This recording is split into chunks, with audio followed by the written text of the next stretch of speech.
It runs along the lines that we are the glitch in the Matrix. Right? We're not just a stupid species. We're the glitch in the Matrix.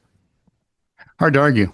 Yeah. See, from a theological standpoint, we're the only thing God made that doesn't do what it was designed to do. And it only got worse after this whole sin thing. So we're in Mailbag.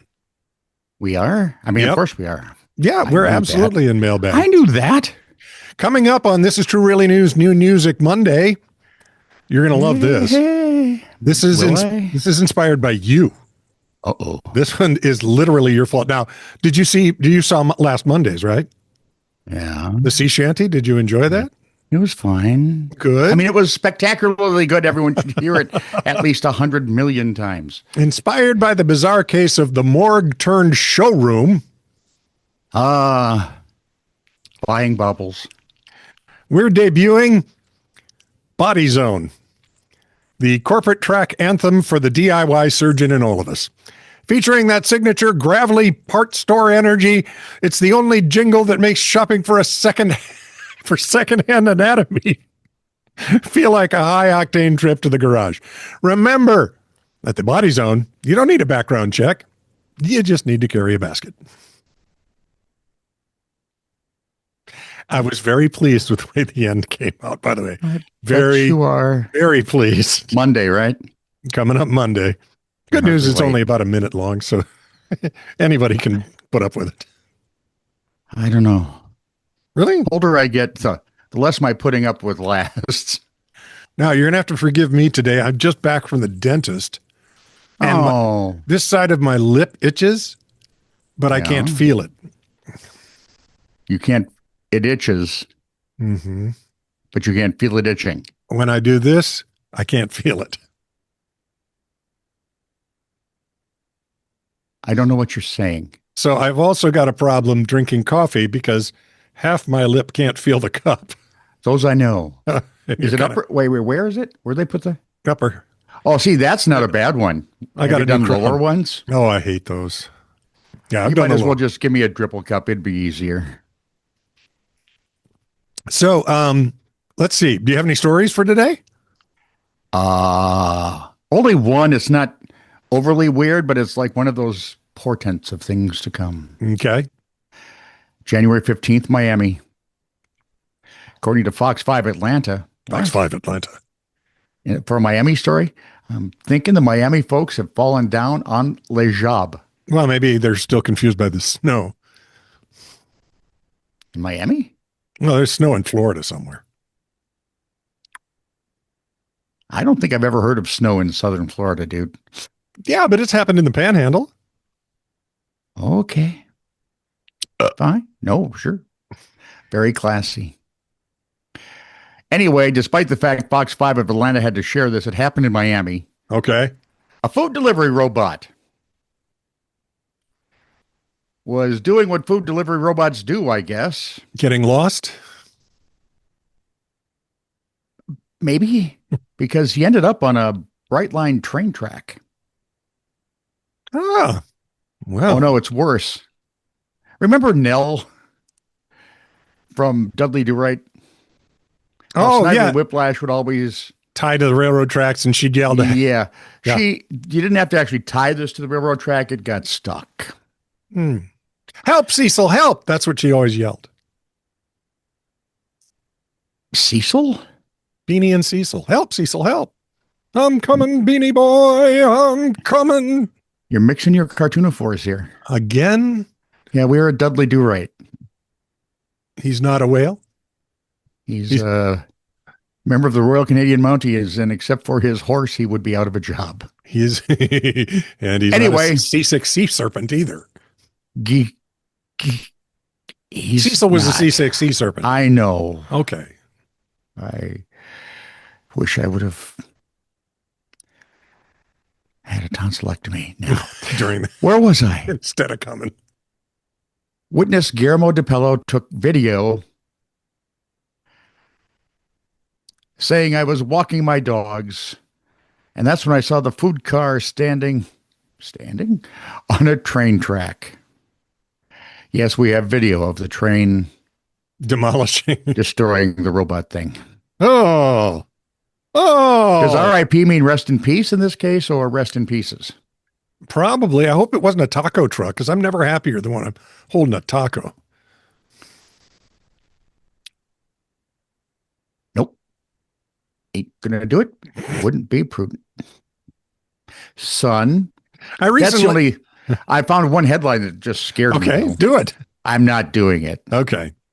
It was the second part of a 2-part series on weird animal bathing suit parts. I can't even imagine. I don't even want to. That thing, now it's stuck in my head. Well, you can tell me. I didn't read it. I just saw the headline and said, no.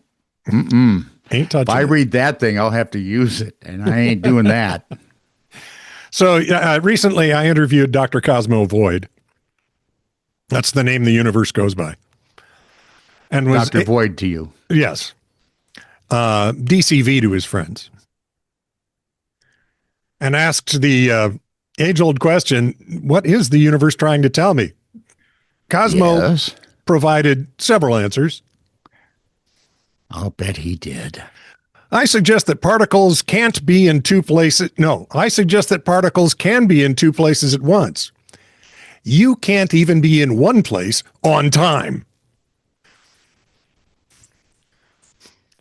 He knows me so well. That sounds like somebody I am. I know. Exactly. Yeah. I created Mercury with the most craters in the solar system. You have the most unread emails. Hey, everybody's got a talent. Exactly. And finally, the statistical what? Thank you. The statistical probability of intelligent life is infinitesimally small. The probability of you trying to plug a USB cable in the wrong way 3 times in a row is 100%. That's a pretty good bet. Yeah. So, there you go. Why can't they just make both whichever way? But no. No, they want to key it so that you can't put it in wrong. Because that would I don't know. If you put it in right away, that would be bad. How? Well, the big problem is you can't say top on the cable because it may not be put in that way on the device. Well, for one, it's a cable. Yeah, but I mean, if you say top or this side. Oh, you mean on the plug? Yeah, yeah. You'd have to put it right on the plug. That's what I'm saying. Well, then you'd know which one was which. Except for they aren't always put in the same orientation in the devices. That's true, too. What would be so bad about standardizing that? Somewhere, somebody said, hey, Phil, I got an idea. Let's make this product almost impossible to recharge on the first try. Unscrew-upable. What does that do? I don't know. It gives us some laugh out at the board meeting. We can point and laugh. And I had a flashback moment this week. Tone, you're going to love it. I bet I'm not, but go ahead. On LinkedIn, I got a note. Scott, I just wanted Which is good because it was for you. Yes. I just wanted to drop you a quick line to sincerely thank you for the netradio.com service, which I frequented back in the day. Given that it was netradio.com, it happened later in NetRadio's life. And not earlier. Netradio.net to start with. Yeah. Back in the 90s, when I was probably 14 years old. My granddaughters are older than that now. And just got my first Packard Bell computer with dial-up internet. Lucky you. Packard or Bell? Yeah, exactly. We were using the coal-fired internet, to tell you the truth. Anyway, Lucky up here, we just had wood burners. I stumbled upon netradio.com. It became the background music for many sleepovers with friends while video gaming and pounding down pizza and soda. This kid had a great life. Oh, those were the days. I was thinking back and got a streak of nostalgia and wanted to reach out and say thank you for that awesome service back in the much more innocent age of the internet world in general. Yeah, Mark Cuban was a nobody then. Yeah, and we worked with him.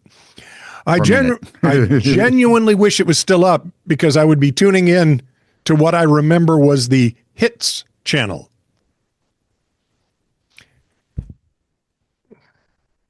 Did Tony Dillon program hits? Or was that Marky Bauer? I do not remember now. I'm sure it was Mark later. After Yes. Tony went back home. She moved. She went home to Cleveland. Yeah. Who says that? Was the what she did. Yeah. I hope all It's is the well. one place you can't say, oh, look, the mistake by the lake. Because she does not like that. No, she doesn't. I hope all is well. And thanks again, Brandon. So I sent him a note and invited him to listen to today's show because we'd be talking about it. Right? And I got a note back. Thanks for the reply. I never listened to the news segment, but I will be listening in, especially on Saturday. What time is the Mailbag show normally? Thanks again, Brandon. We don't do anything normally. Right. And it's like, pick it up at your leisure, dude. We aren't streaming. There's a key to this. When you have normal in anything, Yeah. it does not fit us. And so all I do is make them live at midnight our time, Central Time. That's it. All shows are live midnight Central Time. Standard time. So I sent that to him and I got this back. I will say it would be so cool if someone had some recordings from back in the net radio days.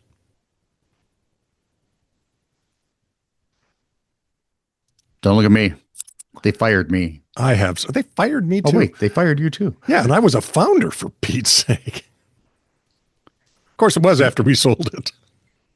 That's true. And then they hired us right back the next day. Can you come in real quick? Yeah, okay. Didn't we do this is true? Didn't we do this? Yeah, we did This Is For a True while? Really News from my studio Yeah. for a couple of years. And then to send it off, it was when we went to have lunch Yep. because it would take 20 minutes, half hour Just to send up a 5-minute for a show. 5-minute show. Yeah. I'd love to hear it again. Unfortunately, one of my best friends that is always over at my house listened to net radio with me. Oh, that was always over at my house and listened to net radio with me, passed away. I'm sorry. And I always look for nostalgia trips back to that time in my life. 90s were good times. You know, I think I have the first 3 hours of net radio that we streamed, if I recall. But that was really, really early. Really early. Those were the very first days we signed on. Maybe I'll look and see if I can find them. They're on digital audio tape. I still have my DAT player. I know. So anyway, how cool is that? That's pretty neat. That is, For and one, Brandon, thank you for checking in. Go I ahead. vaguely remember net radio, Yeah, and you was there. and I was there. I remember getting yelled at for playing cards on the. I was playing whenever I had downtime, and there was what you can't do anything. Your computer is doing this, Yep, so I'd play solitaire. yep. Pissed off one of the Rob, big probably. wigs back. Yep, back in the day. Yeah, well, He's also the same guy that came in and said, "You like my?" I said, "Rob, nice." I mentioned I like that tie. No, do you wonder why? That probably didn't help. No, you and Rob. That was hilarious. Technically, I was a bigwig as well, Yeah, but I was in charge of U-Lot. yeah, but somehow how'd that other Scot get involved? The Scot who shall not be named Yeah, that was. stole Swedberg's thing. I was absolutely. This guy was a. I'm not going to say it out loud. It was a real problem. He was a rat bat. I was doing voiceovers for him, and then he mentioned something you? about, huh? Did he pay you? He had a studio. Yeah, he did pay me. Okay, good. And Because he that had would be a concern. he had a studio, and then he said, I'm hearing that pretty soon we're going to be able to listen to stuff on the internet, do audio. Uh-oh. And he said, are you interested in that sort of thing? And I said, sure. And he had been so far not too goofy. All creatives are weird. Yes. I mean, look at you. Exactly. And That's why I'm not creative. what do you mean? Not a thing. And then he said, I've got the 9th beta test license for Real Audio, which was the first way you were going to hear audio on the internet. Yep. So we did a few commercials for. He would do that, by the way. Yeah. We did a few commercials for it was a hair care product. I can't remember, for corporate, and we delivered them on the internet. Ooh. And they were absolutely freaked out. And then he said, I can get this real audio license. And he said, you know what we could do? I said, what's that? And he said, we could make a radio station. And I said, you idiot. With automation, we could make 100 radio stations. You don't make one in this environment. You make as many as you can create. And he goes, how would you do that? I said, so I ran it down. Next thing I knew, we were flying to Houston, which is where we met Rob. And that turned into the investment that turned into Rob with the big Rolodex. Yeah. So there we go. That's that story. Now, off to more commentary. We only have one. All right.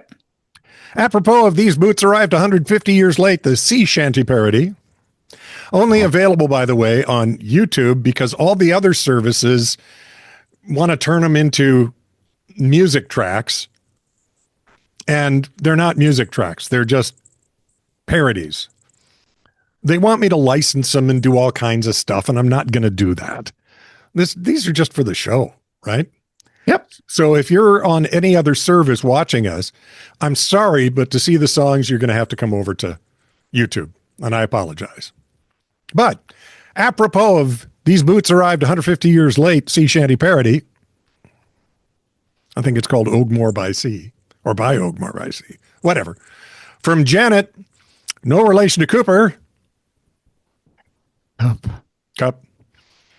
4 laughing, crying emojis. She enjoyed it. Did she? Yeah. Or was it just a tough day at her house? And... I think, yeah. There it is. It's pretty good. It's pretty I've fun. had those after like hanging out with you for any length of time. It's like the next day is just.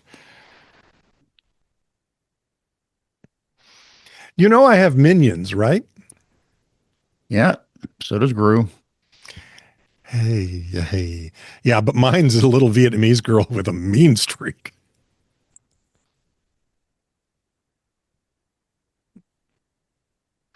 Did she listen? No, I'd just tell her, hey, go kill Tony, and she would.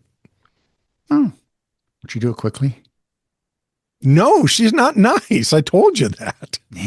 No, you said she had a mean streak. Really mean streak. Because there are some days where everything hurts and I go, just end it. Lord, if you were to take me now, I wouldn't object a lot. Moving on.